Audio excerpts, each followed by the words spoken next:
반갑습니다. 몸 건강, 마음 건강의 건강지킴이 임송아입니다. 새콤하고 맛있는 그리고 감기 예방에도 좋은 귤의 계절이 왔는데요. 이 귤이란 단어 왠지 순 우리말 같지만요. 사실 한자어입니다. 강남의 귤을 강북에 심으면 탱자가 된다는 의미의 사자성어 남귤복지의 귤이죠. 말린 껍질은 진피라고 부르는데요. 한약재로 쓰거나 차로 달여 마시기도 합니다. 이 귤 껍질차는 신진대사를 활성시켜 추위에 체온이 내려가는 것을 막아주기도 하는데요. 향긋하면서도 담백한 맛의 진피차 한 잔 권해드리면서 몸 건강, 마음 건강 오늘 순서 시작합니다. 라디오로 생방송되는 오전 11시 유튜브에서 원음방송 또는 몸건강, 마음건강 라이브를 검색하시면 실시간으로 방송에 참여하실 수 있고요. 오른쪽 하단의 구독 버튼 누르시면 원음방송의 다양한 컨텐츠들도 만나실 수 있습니다. 오늘 몸건강, 마음건강 경기도 안양시 중화한방병원 이종진 박사님과 함께합니다. 건강상담 원하시는 분들 전화주세요. 서울 02-823-2000번, 서울 전화 02-823-2000번이고요. 문자 상담도 가능합니다. 샵 8970, 우물정 누르시고 8970으로 보내주시면 됩니다. 짧은 문자 50원, 긴 문자, 사진 문자는 100원의 정보 이용료가 부과됩니다. 신청하실 땐 상담받으실 분의 키, 몸무게, 연세를 적어주시고요. 얼굴 사진이나 아픈 부위의 사진도 함께 보내주시면 더욱 자세하게 상담 받으실 수 있습니다.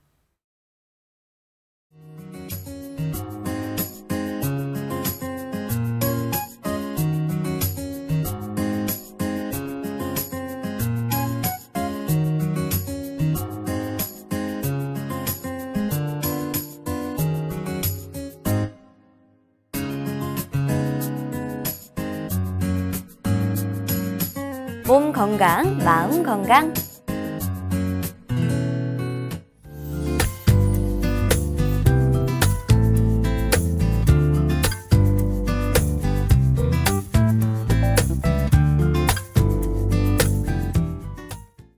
오늘 미니 강의는 이종진 박사님과 공황장애에 관한 내용으로 함께합니다. 박사님 안녕하세요. 안녕하십니까. 네, 공황장애라는 단어가 처음에는 굉장히 생소했는데 요즘 뭐 각종 매스컴에서 유명인들도 내가 공황장애다 많이 언급을 하면서 좀 사실 익숙해진 것 같은데요. 이게 정확히 어떤 질환인가요? 예, 그렇습니다. 공황장애는 말 그대로 공은 한자로 두려워할 공입니다. 두렵다 말이죠. 그리고 황도 두렵다는 말입니다. 두려워할 황. 그러니까 두렵고 두려워서 어찌할 바를 모르는 그런 병이죠. 두려워서 어찌할 줄을 몰라서 일상생활하기에도 힘들단 말이죠. 일상생활도 힘들어져서 그러한 장애를 일으킨단 말이죠. 그러한 병을 공황장애라고 이야기를 할 수 있습니다. 네. 그래서 공황장애는 이러한 공황 두려움이 어떠한 그런 이유가 뚜렷한 이유가 있어야지 두려움이 느껴지죠. 네. 그런데 이러한 이유도 없이 갑자기 이런 막 두려움이 오고 극도의 그런 두려움과 이 불안이 막 옵니다. 불안이 오고 이와 함께 다양한 이런 신체 증상들이 예고 없이 이렇게 갑작스럽게 막 나타납니다. 그렇게 해서 가슴이 답답하다든지, 네. 그리고 가슴이 쿵쿵쿵 가슴이 막 갑자기 막 두근두근대고 가슴이 뛰고, 그리고 또 심해지면은 가슴이 아픕니다. 가슴에 통증이 오고, 또 호흡이 또 곤란해지고, 호흡 숨쉬기가 좀 힘들어지고, 그리고 이러한 증상들이 막 오고, 그리고 또 어지러우면서 공포가 막 심해지면은 네. 또 막 죽을 것 같은 그러한 공포심이 막 오는 그런 것을 경험하게 됩니다. 그래서 이러한 증상들이 나타나면은 환자들은 내가 몸에 어떠한 병이 있구나. 그래서 병이 있다고 생각을 하고 병원 이런 응급실에 방문을 합니다. 그래서 응급실에 가서 치료를 하고 또 뭐 내과 또 또 심장과 뭐 여러 과를 전전하면서 네. 또 검사도 하고 그렇게 또 방사선 또 검사도 하고 그렇게 합니다. 그렇게 검사를 하지만은 아무런 검사상 문제도 나타나지가 않습니다. 네. 그래서 이렇게 치료가 점점 더 늦어지고 그렇게 힘들어하는 경우가 많습니다. 그래서 이 병에 이 공황장애란 이 병이 과연 어떠한 병인지 정상이 어떤 병이고 어떠한 진단과 치료는 어떻게 하고 있는지 여기에 대해서 정확하게 아는 것이 이 공황장애를 우리가 극복하는 데 그런 많이 도움이 되겠습니다. 공황장애를 겪는 분들이 좀 늘어나는 추세라고 알고 있는데 실제로 어느 정도 늘어나는지 궁금해요. 이게 어떻게 보면 좀 이 공황장애가 많이 유명해지다 보니까 더 늘어나지도 않나 이런 생각도 들거든요. 네, 그렇습니다. 이 공황장애는 평생 유병률이라 그러죠. 네. 병에 걸릴 확률이 대체로 인구의 1.5 내지 5%, 1.5 내지 5% 정도가 병에 걸릴 수 있는 그런 확률이 있다고 합니다. 공황장애가. 네. 그리고 공황 발작은 이러한 발작이 오는 그러한 발작은 3 내지 5.5 내지 6%, 3에서 한 5 내지 6% 정도로 알려져 있습니다. 그래서 공황 발작은 3 내지 5 내지 3에서 5 내지 6%의 발작이 일어나고 이러한 발작이 자꾸 시도 때도 없이 이런 공황 발작이 자꾸 나타나는 그것은 1에서 1.5에서 한 5% 정도 이런 공황 발작이 나타난다고 그렇게 하고 있습니다. 그래서 이런 아까 말씀드린 이런 갑작스런 이런 두려움과 다양한 신체의 여러 가지 그런 정상들이 그런 갑자기 나타나는 것을 우리가 공황 발작이라고 이야기합니다. 네. 그런데 이 발작이 이제 1년에 몇 번씩 반복적으로 나타나고 또 심할 때는 발작이 하루에도 몇 번씩 심하게 막 나타나고 이렇게 자주 나타나서 일상생활에 이러한 지장을 초래하고 장애가 나타나는 것을 우리가 공황장애라고 그렇게 이야기를 합니다. 그래서 이러한 공황장애는 또 여자가 더 많이 나타난다고 합니다. 그래서 여자가 남자보다 2배에서 3배 정도 더 많이 나타나는 것을 볼 수가 있습니다. 그리고 대개 청소년 후기니까 한 20세, 그죠? 20세 한 초중반 정도 되겠습니다. 네. 청소년 후기에서 30대 중기, 30대 중반까지 가장 많이 발병한다고 그렇게 하고 있습니다. 그래서 한창 이런 활동할 시기에 이러한 증상이 많이 나타난다고 그렇게 하고 있습니다.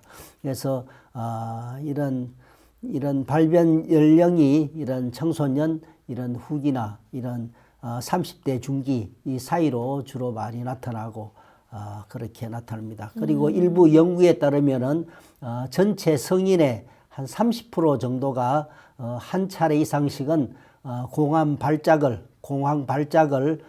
겪는다고 그렇게 보고가 되고 있습니다. 네. 사실 뭐 미래에 대한 두려움이나 공포는 뭐 현대인들이 웬만하면 가지고 있다고 봐도 무방할 정도인데 이게 장애로까지 분류되는 공황장애는 왜 나타나는 건가요?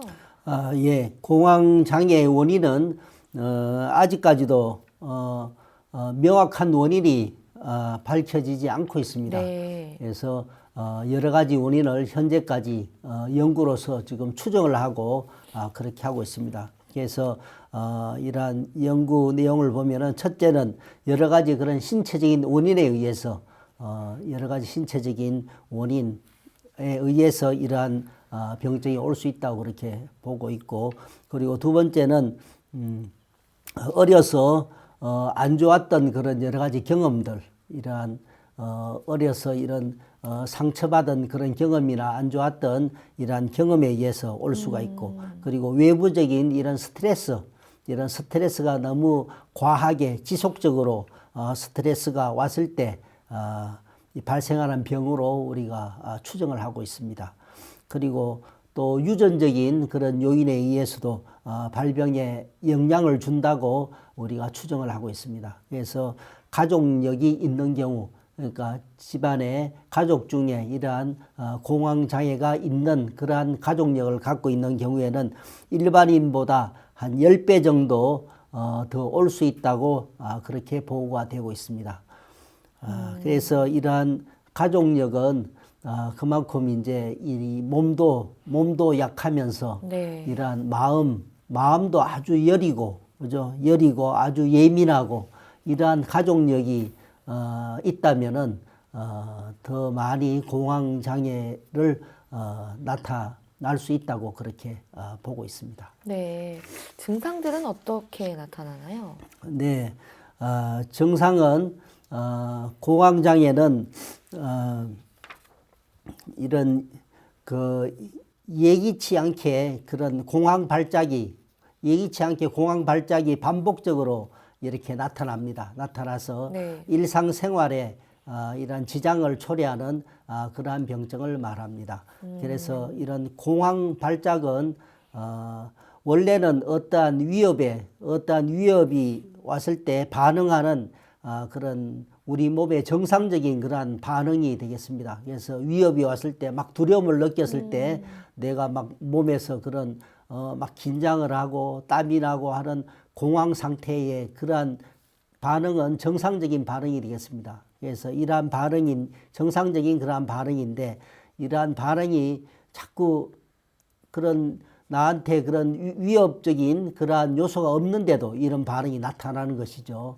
그래서 이런 경보기가 정상적으로 작동을 해야 되는데 경보기가 자꾸 오작동한단 말이에요. 네. 자꾸 오작동해서 경보가 울리지 않아야 될 그런 상황에 경보기가 오작동해서 작동이 돼서 울린단 말입니다. 그래서 이런 아무 때나 경보가 울리는 것처럼 이런 위협이 없는 그런 상황, 아무 편안하고 위협이 없는 그런 상황에서도 이러한 공황 상태, 공황 발작의 그런 증상이 오는 겁니다. 그래서 갑자기 막 땀이 나고 두려워지고 막 두려워서 무서워서 어쩔 줄 모르고 네. 이러한 상태를 공황 발작이라고 합니다.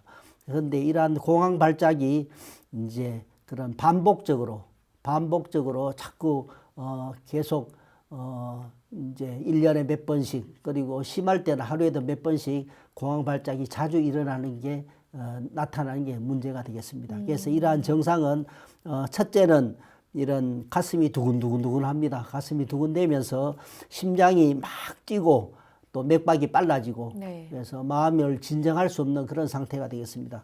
그리고 숨이 가빠지고 숨이 막힐 것 같은 그러한 느낌이 들고 그리고 숨이 막혀서 막 질식할 것 같은 그런 느낌이 듭니다. 그리고 가슴 부위에 뻐근하면서 가슴 부위에 통증도 오고 또 불쾌감이 오고 이런 증상을 나타납니다. 그리고 또 이제 머리가 어지럽고 머리가 뻐근하고 어지러우면서 또 막 쓰러질 것 같은 그런 느낌을 들 수가 있습니다. 그리고 비현실감, 이인감이라고 합니다. 그래서 현실에 내가 존재하고 현실에 내가 편안하게 있어야 되는데 이 현실이 내가 현실에 있는 것 같지 않는 이상한 그런 느낌을 가지는 겁니다. 그래서 그만큼 이 마음이 내가 혼동되어 있는 그런 상태라고 볼 수 있죠. 내 마음이 편안하면은 내가 현실에 내가 지금 있구나 하고 내가 느낄 텐데 그게 잘 안 되니까 자꾸 이상한 그런 마음을 가지게 됩니다. 그래서 이런 그런 비현실감을 가지는 상태를 볼 수가 있습니다. 그리고 또 자제력을 가지지 못하고 자제력이 없어지고 막 미칠 것 같은 그러한 마음의 그런 막 상태를 나타납니다. 그리고 죽음에 대한 공포, 막 두려워서 어쩔 줄 모르는 그러한 상태도 나타나고 그리고 또 손이나 발에 막 땀이 많이 나고 또 손발이 막 떨리고 이러한 그런 증상도 나타납니다. 그리고 또 손발이 막 저릿저릿하고 마비될 것 같은 그러한 느낌 그리고 오한 그리고 몸이 화끈화끈거리고 이러한 느낌. 그래서 제가 지금 같이 혼동해서 막 이야기를 했습니다. 네. 그래서 이러한 증상이 총 13가지가 되겠습니다. 13가지. 그래서 첫째는 심장이 막 두근두근대고 막 빨리 뛰는 거, 그리고 둘째는 숨이 가빠지고 막힐 것 같은 느낌, 셋째는 막 질식할 것 같은 그런 느낌, 네. 그리고 넷째는 가슴 부위가 뻐근하고 통증이 오고 이러한 느낌, 그리고 다섯째는 땀이 손발이 막 몸이 떨리는 증상, 그리고 그 다음은 땀이 나는 증상, 그리고 그 다음에 어지럽고 네. 실신할 것 같은 느낌, 그죠? 네. 그 다음에 비현실감을 느낄 수 있고, 그 다음에 자제력이 없어지고 막 미칠 것 같은 그러한 두려움이 막 네. 오는 증상. 그리고 11번째는 그런 죽음에 대한 그런 공포가 있습니다. 그리고 이런 몸이 화끈거리고 이런 오한기 나는 그러한 증상, 이러한 총 13가지 증상이 되겠습니다. 그래서 이러한 13가지 증상이 내가 심하게 그런 두려움과 그런 공포심이 있고 네. 막 이런 막 두려운 상태에서 이러한 13가지 증상 중에서 한 4가지 이상 증상이 발생했을 때, 4가지 증상이 나타났을 때 우리가 일반적으로 공황 발작이라고 이야기를 하고 있습니다. 그래서 공황 상태라는 것은 우리가 정상적인 상태에서 막 위협을 느꼈을 때 나타나는 상태를 우리가 공황 상태라고 합니다. 그런데 공황 발작은 아무 위협도 없고 아무런 그런 이유도 없이 갑자기 내가 나타나는 상태, 아까 말씀드린 13가지 증상 중에 4가지 이상 이러한 증상이 나타났을 때 우리가 공황 발작이라고 그렇게 이야기를 하고 있습니다. 그래서 이러한 공황 발작은 갑작스럽게 막 이유도 없이 막 나타납니다. 나타나서 10분 이내에 이러한 증상들이 최고조에 도달하게 됩니다. 그래서 내가 막 두려워서 어쩔 줄을 모르고 막 가슴이 아프고 답답하고 막 위협감을 느끼는 그런 증상이 막 나타납니다. 네. 그래서 일반적으로 20분에서 30분, 30분 이내에 자연적으로 이러한 증상은 점점 없어집니다. 그리고 심할 때는 1시간을 가까이 가지만 1시간 이상 그런 지나는 경우는 극히 드물게 나타납니다. 그래서 이러한 증상이 이유도 없이 아무런 그런 갑자기 이렇게 증상이 나타나니까 내가 당황하게 되고 어쩔 줄을 모르고 하는 그러한 증상들이 되겠습니다. 진단을 어떻게 받게 되는지 궁금한데, 지금 물론 자가진단 방법을 말씀 주셨지만 이건 좀 사람에 따라 정도의 차이도 있을 것 같고, 내가 느끼기에 괜찮은데 남이 느끼기는 아니고 이럴 수도 있을 것 같거든요. 네, 그렇습니다. 그래서 공황장애는 아까 말씀드렸다시피 그런 원인도 네. 정확하게 명확하게 지금 뚜렷하게 밝혀지지 않고 있는 그런 상황입니다. 그래서 진단도 우리가 혈액검사, 피검사를 하든지 소변검사를 하든지 아니면 방사선 뭐 X선 검사나 그 CT나 MRI 촬영을 해서 뭐 뚜렷하게 뭐 나타나는 게 있으면은 네. 이런 증상이 나타나면은 공황장애 증상입니다. 이렇게 이야기할 수가 있는데 네. 이런 검사상으로도 아무런 이상이 나타나지 않습니다. 쉽지가 않네요. 이상이 나타나지 않으니까 정확하게 이런 진단을 내릴 수가 없습니다. 그래서 이런 검사상으로 확진을 내릴 수가 없으니까 아주 좀 애매합니다. 그래서 일반적으로 우리가 이런 공황장애라고 진단 내리는 것은 단지 아까 말씀드린 이런 13가지 공황 발작의 그러한 증상 중에서 4가지 이상이 발생했을 때 4가지 이상이 이런 나타나고, 그리고 이것이 반복해서 발작이 자꾸 나타난다. 반복해서 발작이 자꾸 나타나서 일상생활에 지장을 초래하고 그런 장애를 나타날 때 그런 공황장애라고 그렇게 확진을 하고 진단을 내리게 됩니다. 그래서 참 이런 진단이 참 애매합니다. 애매하게 돼서 조금 그런 문제가 있습니다. 그렇기 때문에 이것은 각 사람들마다 주관적입니다. 아주 주관적이고 개인차가 많이 있습니다. 그래서 평소에 몸이 많이 약하고 또 마음도 아주 여리고, 그죠? 마음도 아주 여리고 아주 예민하고 그럴 때는 이러한 공황장애, 공황발작의 증상이 더 심하게 올 수가 있을 겁니다. 그러니까 이거는 개인차가 다 다르겠죠. 개인차가 다 다르고 사람마다 이러한 마음의 성향, 마음의 이런 여리고 이러한 예민하고 이런 성향이 다 다르니까 이런 뚜렷한 그런 진단에 그런 게 애매한 이렇게 그런 상태가 있는 것이 그러한 조금 문제가 되겠습니다. 네.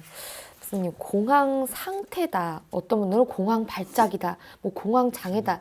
이렇게 쓰시는 표현들이 다 다양한 것 같은데 이게 각각이 다 다른 건가요? 아니면 다 같은 건가요? 네, 조금씩 내용은 거의 비슷한데 조금씩 이제 이런 그런 차이를 두고 있습니다. 그래서 다시 한번 제가 말씀을 드리겠습니다. 네. 그래서 공황 상태라고 하는 것은 우리가 갑자기 막 생명의 위협을 느낄 수 있는 그런 상황, 갑자기 막 지진이 일어나서 막 땅이 무너지고 건물이 무너지고 막 갑자기 당황하고 막 어쩔 줄을 몰라 하고 이런 상황에서는 갑작스러운 그런 공포감이 막 밀려옵니다. 그래서 이거는 누구나 정상적으로 느낄 수 있는 그런 우리 몸의 반응입니다. 네. 그것을 공황 상태라고 이야기합니다. 공황 상태는 아주 정상적인 그런 위협이 왔을 때 내가 느끼는 몸의 반응이 되겠습니다. 그런데 공황 발작이라고 하는 것은 아까 말씀드린 그런 위협적인 그런 상황이 없는데도 아무런 그런 위협 상황도 없고 평소시처럼 아주 편안하고 아주 이런 좋은데도 갑자기 내가 그런 위협을 느끼는 그런 상황입니다. 아까 공황 상태처럼 아주 편안하고 아무 이유도 없는데 갑자기 내가 막 가슴이 쿵쿵 뛰고 막 두려워지고 막 죽을 것 같고 어쩔 줄 모르고 손발이 땀이 나고 막 같은 공황 상태의 그러한 반응을 느끼는 그런 것이 되겠습니다. 그래서 이것을 공황 발작이라고 우리가 이야기를 하고 있습니다. 그래서 공황 발작은 아무도 이유도 없고 아무런 원인도 없는데 나타난다 말입니다. 그래서 이것은 우리 인체에 우리 몸에 이런 기능이 여러 가지 기능이 있는데 그런 기능에 어떠한 기능의 그런 오작동으로 인해서 이런 아까 경보기가 정상적으로 경보기가 작동이 돼야 된다 그랬습니다. 네. 그런데 경보기가 정상적으로 작동을 하지 않고 자꾸 자기 마음대로 오작동을 한단 말입니다. 그죠? 경보기가 울리지 않아야 될 그런 상황에 경보기가 막 울려서 막 경보가 우는 그러한 상태가 되겠습니다. 그래서 오작동을 일으켜서 내가 공황 발작을 갑자기 막 두려워서 막 일으키는 그러한 상태가 되겠습니다. 그래서 이거는 참 애매하죠. 네. 그래서 아무런 이유도 없는데 갑자기 막 공황 발작이 나서 내가 막 죽을 것 같고 막 그런 상황이 오는 거니까 참 애매하고 참 그런 난감한 상태가 되겠습니다. 그래서 이러한 공황 발작이 반복적으로 나타날 때 1년에 몇 번씩 나타나고 하루에도 여러 번 나타나고 반복적으로 이러한 상황이 공황 발작이 자꾸 자주 일어나게 된다면은 일상생활하기에 상당히 힘이 들겠죠. 내가 일상적으로 내가 어떤 일을 하고 내가 또 이렇게 상대와 같이 이야기를 하고 어떠한 내가 생활을 해야 되는데 이러한 공황 발작이 오면은 내가 못하겠죠. 네. 아무것도 할 수 없는 그런 상태가 되겠습니다. 그러면은 상당히 일상생활하기에도 많은 지장을 초래하고 많은 장애를 얻을 수밖에 없습니다. 그래서 이러한 상태가 공황 발작이 시도 때도 없이 자꾸 나타나서 일상생활에 좀 지장을 초래하고 장애를 일으키는 그러한 상태를 공황장애라고 우리가 구분해서 그렇게 이야기를 하고 있습니다. 네. 참 모든 병이라는 게 치료가 적절하게 되면 참 좋겠지만 잘 안 됐을 때는 합병증을 유발하기도 하더라고요. 공황장애도 합병증이 있나요? 네, 그렇습니다. 그런 공황장애가 이런 만성적인 그런 질병이겠죠. 네. 금방 확 좋아질 수 있는 그런 병이 아니고 이런 게 해결이 안 되면은 계속 갈 수밖에 없는 그러한 병이 되겠습니다. 그래서 자연적으로 내가 회복되고 좋아지는 경우는 드뭅니다. 그래서 치료가 꼭 필요합니다. 그래서 적절한 치료를 받으면은 한 70%에서 한 80%의 환자들은 일상생활 하는데 큰 지장이 없이 큰 영향을 받지 않고 생활을 하는 것을 많이 볼 수가 있습니다. 그래서 그런데 이런 치료를 제대로 하지 않고 자꾸 방치를 하고 그냥 두게 되면은 이런 공황장애가 점점 진행이 되면은 이런 공포심이 자꾸 심해지겠죠. 네. 두려운 마음, 공포심이 자꾸 병적으로 심해지고 또 이렇게 되면은 자연적으로 외부의 생활이나 다른 사람을 만나거나 이렇게 하는데 자꾸 피하게 되겠죠. 피하게 되고 그래 되면은 스스로가 자꾸 우울해집니다. 네. 이런 우울증이 자꾸 오게 되고 그렇게 되면은 일상생활하기에 더 힘들어지고 스스로가 더 자꾸 막 우울해지고 그러면은 치료가 점점 더 어려워지는 그런 상황으로 갈 수가 있습니다. 네. 그리고 이러한 공황장애의 여러 가지 그런 뭐 치료법도 있고 그래서 치료를 받더라도 30%에서 40%만이 완치에 이른다고 지금 이야기를 하고 있습니다. 그래서 치료를 해도 공황장애는 30%에서 40%만이 완치에 이르고 만성적인 그러한 경과를 계속 가진다는 그런 보고도 있습니다. 네. 그래서 그만큼 더 관리가 필요하고 평소에 어떻게 이런 몸과 마음을 잘 이끌고 가야 되는지 이렇게 참 중요하다고 생각을 합니다. 그리고 더구나 잘 나타나는 연령이 20대 중반이라고 그랬습니다. 20대 중반이고 또 30대 중반 요 무렵이라고 그랬습니다. 그래서 이때는 이때 이러한 증상이 나타나게 되면은 그 환자가 한창 막 활동을 하고 막 활발하게 막 이렇게 해야 되는 그러한 연령대인데 이러한 병증이 나타나면 상당히 심적으로 부담이 많이 될 겁니다. 그래서 환자의 고통이 아주 심각합니다. 그리고 삶의 질이 아주 참 많이 떨어지게 됩니다. 그래서 아주 심각합니다. 그래서 이런 공황장애는 이런 자살 시도율도 아주 많습니다. 그래서 20%에 이르는 그런 이런 자살 시도율을 가지고 있습니다. 그래서 아주 심각한 병이 되겠습니다. 그래서 적극적으로 이런 공황장애에 대해서 어떤 병인가 정확하게 알고 내가 어떻게 관리하고 어떻게 치료하는지 그거를 내가 알고 있는 게 아주 좋다고 그렇게 생각을 합니다. 굉장히 심각한 상황까지 초래가 될 수 있으니까 굉장히 치료가 빠르게 진행돼야 될 것 같은데 치료는 어떻게 받나요? 예, 치료는 지금 현재 양의학적으로 지금 그런 약물 치료를 주로 하고 있습니다. 네. 그래서 아까 말씀드렸듯이 원인이 아직 명확하게 그런 원인이 없는 밝히지 않은 그런 상태에서 지금 치료는 일단 그 약물 치료로 이런 항우울제와 항불안제를 주로 많이 사용하려고 있습니다. 네. 그래서 항우울제는 자꾸 우울한 마음을 자꾸 풀어주는 거죠. 풀어줘서 좀 마음을 좀 가볍게 해주는 그런 약물이 되겠습니다. 그래서 이러한 약물을 쓰면은 좀 마음이 좀 많이 편해지고 또 공황 발작을 예방하는 데도 도움을 줄 수 있고 그렇습니다. 그리고 항불안제는 또 불안한 마음을 감소시키죠. 막 불안하고 두려운 마음을 일시적으로 좀 편안하게 해줍니다. 네. 그렇게 해주면은 마음이 편안해지고 그래서 치료 효과가 한 수시간 정도 편안한 마음이 지속이 됩니다. 그렇지만은 또 이러한 약물의 그런 지속 시간이 지나면은 또 다시 또 이러한 불안 마음이 올 수가 있습니다. 그래서 이런 항우울제와 항불안제를 계속 사용을 합니다. 그래서 뭐 한 1년 가까이 약을 계속 쓰고 그렇게 하면은 우선은 한데 또 약을 안 쓰면은 또 불안하고 또 막 두려움이 올 수 있고 그러한 상태라서 참 애로사항이 있습니다.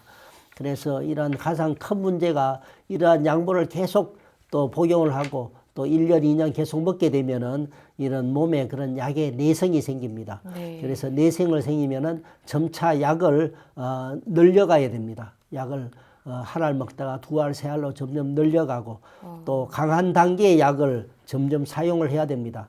그래서 처음보다 좀 더 강한 약을 사용해야 되기 때문에 점점 더 그런 문제가 될 수가 있습니다. 그리고 약을 드시다가 갑자기 약을 끊게 되면은 정상이 바로 나타날 수가 있습니다. 그래서 정상이 바로 나타나면은 이런 또 공황 발작에 이런 증상이 막 심하게 막 나타나니까 아주 좀 그런 큰 위험이 올 수 있으니까 아주 참 조심을 해야 되는 그런 상황이 될 수가 있습니다. 그래서 이런 원인도 명확하게 밝혀지지 않았고 그런 네. 치료도 아직까지도 근본적인 치료법이 없는 것이 그런 문제가 되겠습니다. 그래서 이런 저희가 이런 한의학적으로 또 많이 또 이런 한의학적인 관점에서 또 많이 그렇게 치료를 해서 환자들에게 많은 그런 도움을 드리고 있습니다. 그래서 약을 계속 드셨다가 약을 끊었을 때 이런 나타난 여러 가지 그런 증상들 이런 걸 극복하기 위해서 약을 서서히 줄입니다. 서서히 네. 치료하면서 좋아지면은 약을 서서히 줄이면서 불편한 증상을 하나씩 해결하는 그런 치료를 단계적으로 하면서 그런 한의학적으로 그렇게 저희가 치료하고 그렇게 해서 또 많은 좋은 효과를 볼 수도 있습니다. 그러면 뭐 양방에서 하는 치료 방법을 알아봤는데 구체적으로 한방에서는 어떤 식으로 치료가 진행되나요? 네, 그렇습니다. 한의학적으로는 저희는 이 마음은 이 신체, 이 몸과 아주 밀접한 연관이 있다고 그렇게 이야기를 하고 있습니다. 그래서 이 몸이 건강해야지, 네. 내 신체가 건강해야지 우리 마음이 편안해지고 마음의 여유도 있고 웬만한 스트레스가 왔을 때도 내가 이겨낼 수가 있죠. 그런데 내가 몸이 많이 약하고 많이 힘들고 몸이 많이 막 짜증나고 괴로울 때는 조금만한 스트레스만 와도 내가 어떻습니까? 막 화가 네, 나죠. 짜증이 민감해지고 나고 예민해지죠. 막 화가 나고 예민해지고 막 그렇습니다. 그만큼 내 몸의 건강이 그만큼 중요하겠습니다. 그래서 이러한 공황 장애가 주로 연관되는 그런 몸의 그런 장기는 가장 크게 볼 수 있는 것은 심장이 되겠습니다. 심장이고 그리고 간장, 네. 그리고 비위장, 그리고 신장 이러한 계통과 아주 관련이 많다고 저희가 보고 있습니다. 그래서 첫째는 심장입니다. 그래서 심장은 한의학적으로 이런 혈액의 부족, 네. 이런 피가 부족하고 정신적인 혈액과 이런 정신적인 면을 주로 이런 총괄을 하고 있습니다. 그래서 정신적인 피로가 많고 이런 스트레스와 아주 밀접한 관련이 있습니다. 그래서 심장이 약해지면은 자꾸 심장이 약하고 심장이 자꾸 좀 약해지면은 자꾸 막 마음이 자꾸 편치가 않습니다. 마음이 네. 편치가 않고 조금만 스트레스만 와도 가슴이 쿵쿵쿵쿵 가슴이 두근대고 내가 자제가 안 되고 자꾸 오고 이래 되면은 자꾸 또 우울해지고 생각이 많아지고 또 비관적으로 자꾸 되고 네. 이러한 그런 심장이 약할 때 그러한 마음의 그런 변화가 올 수가 있습니다. 그리고 또 심장이 실하다 합니다. 심장이 막 과흥분되는 상태. 그러면 심장이 막 갑자기 쿵쿵 막 뛰면서 막 심장에서 막 열이 막 많이 나는 그런 상태가 되겠습니다. 그렇게 돼서 심장이 과하게 막 이런 활동을 많이 하는 그런 열이 많은 그런 상태가 되면은 가슴이 또 막 답답하면서 가슴이 막 심하게 막 쿵쿵 뛰는 그런 상태가 되겠습니다. 그래 되면은 머리도 어지러운 증상이 올 수가 있고 또 막 마음이 쿵쿵 뛰면서 막 흥분되면서 마음이 불안해지는 그런 상황도 올 수가 있습니다.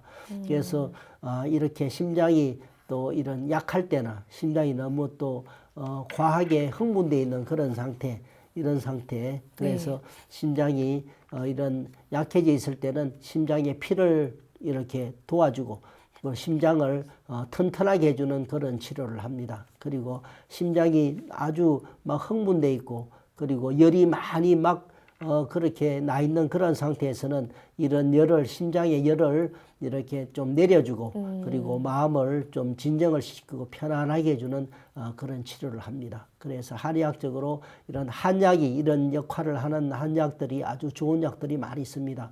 그래서 체질에 맞게 한약을 처방을 하고 또 이제 침도 요 상태에 맞게 또 침을 그렇게 놓습니다. 침을 놓으면은 침만 맞고 나도 훨씬 마음이 편안해지고 기분이 좋아집니다. 그렇게 이야기를 많이 합니다. 그리고 두 번째는 이런 간이 되겠습니다. 간은 이런 스트레스와 아주 연관이 많습니다. 그래서 스트레스를 많이 받아서 간 기능이 많이 약해지면은 잘 놀라고 막 두려워지고 그렇습니다. 네. 그래서 이런 경우에는 간의 기운을 풀어주고 또 간 기능을 도와주는 그런 치료를 많이 하고 있습니다. 그리고 세 번째는 이런 비위장 기능이 이런 소화 흡수, 음식을 먹었을 때 소화 흡수해서 내 몸의 기운을 좋게 해주고 혈액순환을 잘 되게 해줍니다.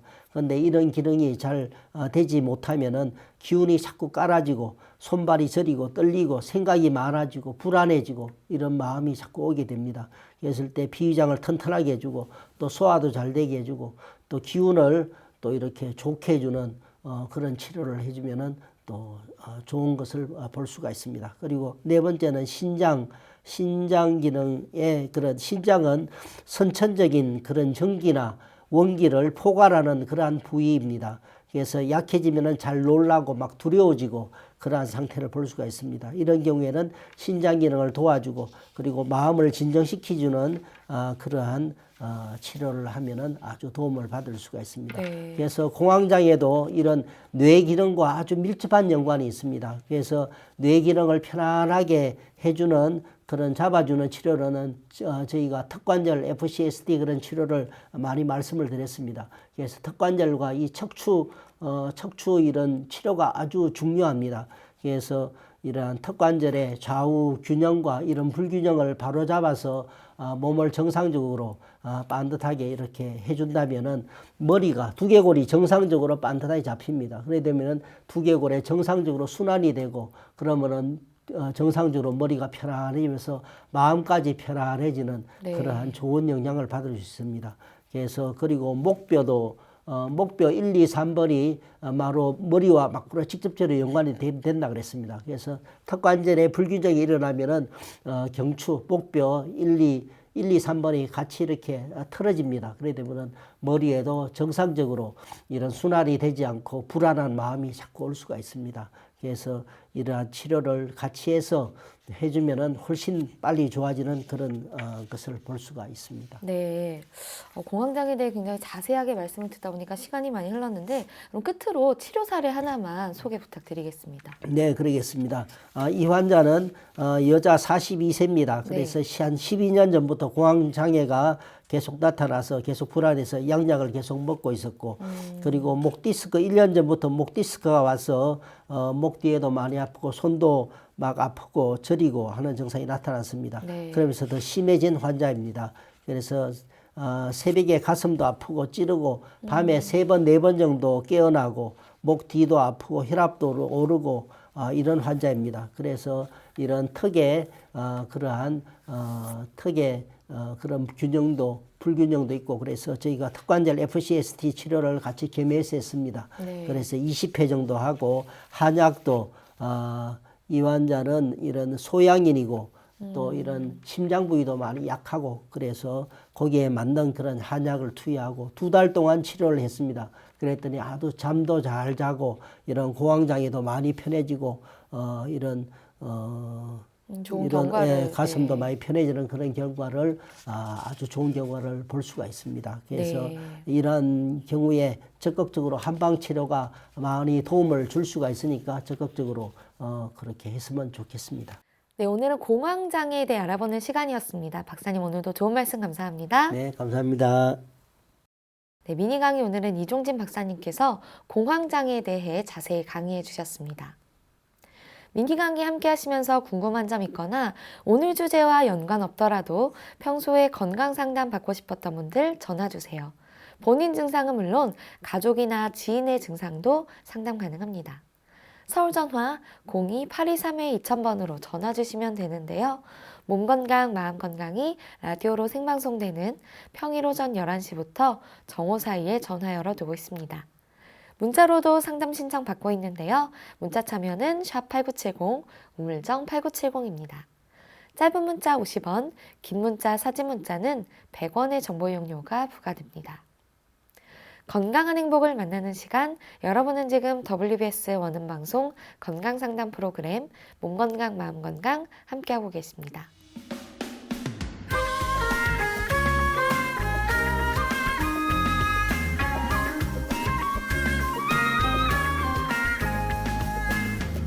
날이면 날마다 찾아오는 시간이 아닙니다. 약이 되고 복이 되는 꿀같은 건강정보 튼튼보감 시간입니다. 오늘 주인공은 백년초입니다. 백년초는 건강에 어떤 도움을 주는지 박사님께 여쭤볼게요. 박사님, 백년초가 우리 몸에 어떤 효능이 있나요? 예. 백년초는 요즘 흔히 많이 그렇게 활용을 하고 많이 그렇게 나오는 그런 약초가 되겠습니다. 그래서 백년초는 이런 제주도에서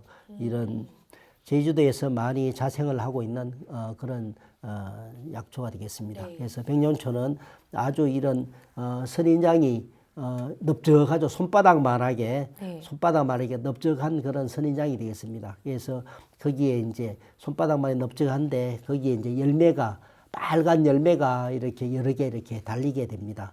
그래서 이런 일명 손바닥 선인장이라고 그렇게 이야기를 하고 있습니다. 그래서 이것은 원산지는 멕시코가 되겠습니다.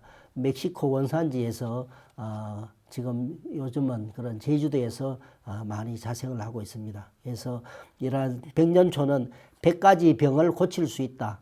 그만큼 약성이 좋다는 말이죠. 네. 그리고 그 열매를 계속 먹으면은 또 100년을 살 수 있다. 그렇게 해서 붙여진 이름이 백년초라고 그렇게 이야기를 하고 있습니다. 그래서 백년초는 예로부터 이런 노화 방지, 노화 방지에 아주 효과가 좋다. 그리고 이런 당뇨의 그런 효과를 볼 수 있다. 그리고 변비를 완화시키고 변비를 좀 편하게 해주는 그런 효과가 있고, 네. 또 뼈를 튼튼하게 해준다고 합니다. 뼈를 건강하게 해주는 그런 효과가 있고, 또 면역력을 정진시켜 줍니다. 그래서 우리 몸의 면역을 정진시켜줘서 그런 좋은 효과를 볼 수 있고, 네. 그리고 혈관 질환을 예방을 할 수 있다. 그런 피를 맑게 해주고 그러면서 혈관 질환을 예방할 수 있다고 그렇게 하고 있습니다. 그래서 본초 강목에서도 이런 백년초를 가리켜서 근골을 굳게 한다. 근골을 이런 근육과 뼈를 튼튼하게 해준다고 그렇게 했습니다. 그리고 불로장생한다고 그렇게 이야기를 하고 있습니다. 그래서 백년초 줄기에는 이런 칼슘 성분이 멸치보다 2배 이상 많다고 그렇게 이야기를 하고 있습니다. 그래서 어린애들의 뼈 성장과 여성이나 이런 어르신들의 골다공증을 예방하는데 많은 도움을 줄 수가 있습니다. 그래서 이럴 때는 백년초를 깨끗하게 씻어서 이런 생으로 드시든지 아니면 분말이나 액기스로 물에 타서 드셔도 좋은 효과를 볼 수가 있을 겁니다. 그리고 백년초는 식이섬유가 아주 많습니다. 그래서 장 운동을 활발하게 해주니까 이런 대변이 편안하게 잘 나올 수 있도록 그렇게 해주니까 변비에 좋습니다. 네. 그리고 적은 양으로도 쉽게 포만감을 느끼기 때문에 이런 다이어트에도 효과적으로 할 수가 있겠습니다. 그리고 백년초는 비타민 C 성분이 아주 많이 함유가 되어 있습니다. 그래서 이런 비타민 C 성분은 면역력을 좋게 해줍니다. 네. 면역을 좋게 해줘서 이런 감기나 천식 등 각종 질환을 예방하는데 그런 도움을 많이 줄 수가 있습니다. 그래서 이런 백년초를 드실 때는 보통 백년초 20 내지 한 30개 정도, 20개, 30개 정도를 네. 2등분해서 주전자에 넣어가지고 보통 물을 한 2배 정도 물을 넣어서 1시간 정도 끓입니다. 1시간 정도 끓여서 그리고 설탕이나 꿀을 조금 넣어가지고 2 내지 3분을 더 끓여줍니다. 2 내지 3분을 더 끓여서 병 속에 담아두었다가 약초로 차로 수시로 이렇게 드시면 아주 네. 좋게 되겠습니다. 그리고 백년초는 성질이 차기 때문에 평소에 몸이 차가운 사람이나 이런 평소에 위가 좋지 않은 사람은 피하는 게 좋겠습니다. 네. 그래서 이런 마늘이나 생강처럼 성질이 따뜻한 그런 이런 식품과 함께 드시면은 그런 좋겠습니다. 네. 그래서 이런 걸 조금 그렇게 하면은 네. 괜찮겠습니다. 참고하시는 게 좋을 것 같고요. 박사님, 좋은 정보 감사합니다. 네, 감사합니다. 튼튼보감, 오늘은 백년초에 대해 전해드렸습니다.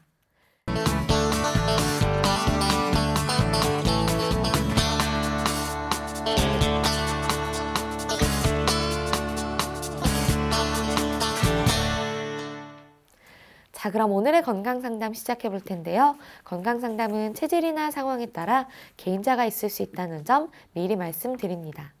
상담 전화 서울 02-823-2000번입니다. 몸 건강, 마음 건강은 TV와 라디오를 통해 방송됩니다.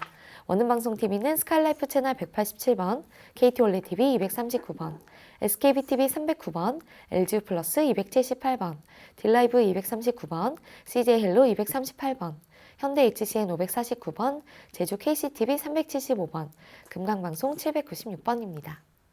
라디오는 서울 경기 FM 89.7, 부산 경남 104.9, 대구 경북 98.3, 광주 전남 107.9, 전북 충남 지역은 97.9MHz로 청취하실 수 있고요. 원음방송은 스마트폰으로도 만나실 수 있는데요. 플레이스토어나 앱스토어에서 원음방송 검색하시면 무료로 다운받으실 수 있습니다. 오늘은 이종진 박사님께서 친절한 상담해드립니다. 자, 그럼 첫 번째 전화 받아보겠습니다. 여보세요? 네. 네, 여보세요? 반갑습니다. 본인 상담이신가요?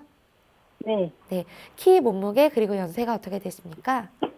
네. 나이는 72세요. 네, 그리고 키는 1m 3이요.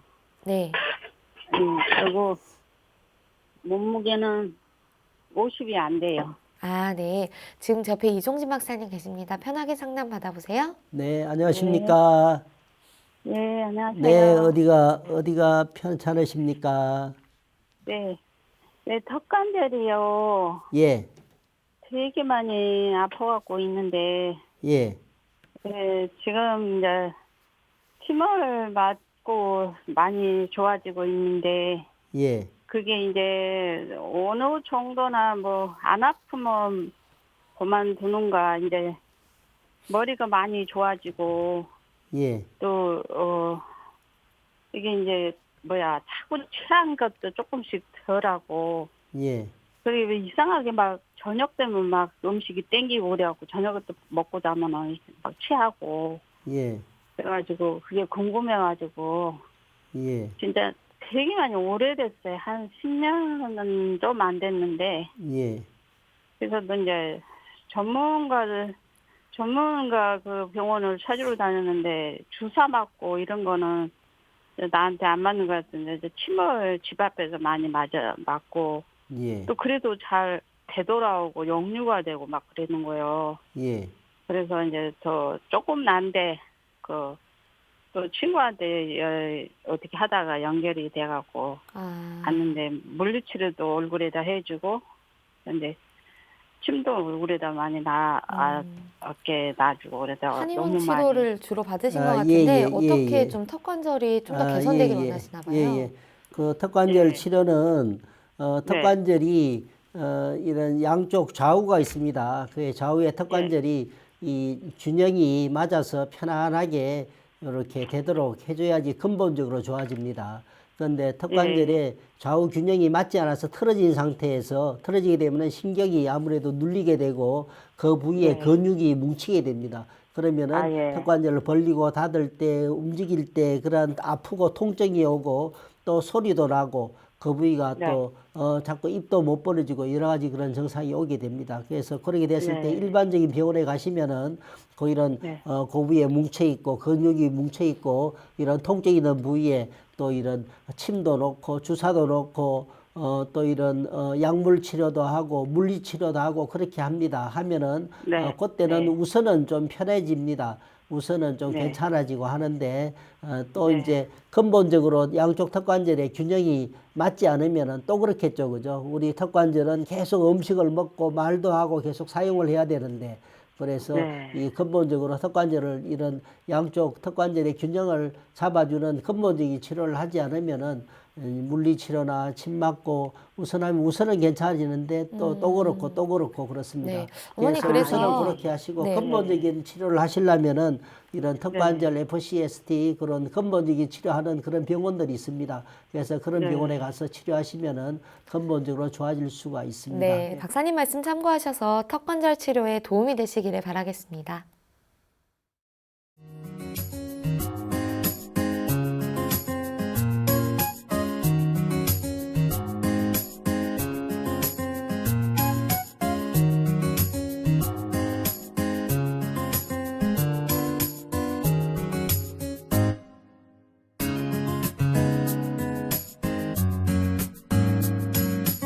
몸 건강, 마음 건강. 몸 건강, 마음 건강 오늘은 이종진 박사님과 함께했습니다. 박사님 오늘도 좋은 말씀 감사합니다. 네, 감사합니다. 다음 시간엔 한의사 박경숙 원장님과 함께 할게요. 오늘도 건강한 하루 보내세요.